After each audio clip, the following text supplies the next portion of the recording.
শখের বশে আসলে কখনোই বিড়াল পালন করা উচিত না।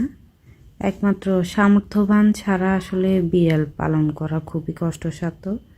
যারা মনে করেন মাছের কাঁটা, মুরগির মাথা, হাঁটি এগুলো খাওয়াইয়ে বিড়াল পালন করবেন, তাদের আসলে বিড়াল না আনাই ভালো।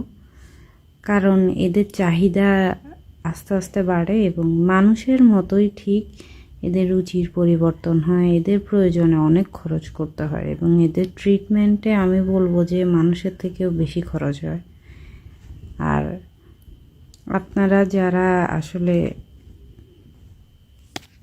অন্য কারো থেকে দেখে আমিও পালবো যে ডিসিশনটা নেন, এটাই আসলে সবচেয়ে বড় ভুল।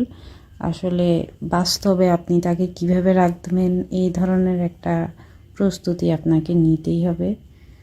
তো আসলে আগের যুগের মানুষরা বলতো বিড়ালের পছন্দের খাবার মাছের কাঁটা, মুরগির হাঁটি। আসলে তারা মাছের কাঁটা ব্যতীত কোনো কিছু বিড়ালকে দিতই না। কখনো কি তারা মাছ দিত না। মাছটা তারা নিজে খেত, আর কাঁটাটা খেতে পারতো না বিধায় কাঁটাটা বিড়ালকে দিয়ে দিত। তাই তাদের পছন্দের খাবার মাছের কাঁটা।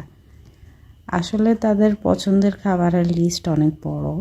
সেটা আসলে মানুষ বা আগের যুগের মানুষগুলো এটা টেরই পায় নাই, তাই তারা ওটা বলছে। আর বিড়ালের যাদের পশম বেশি তাদের পশমের জন্য আলাদা টেক কেয়ারের প্রয়োজন।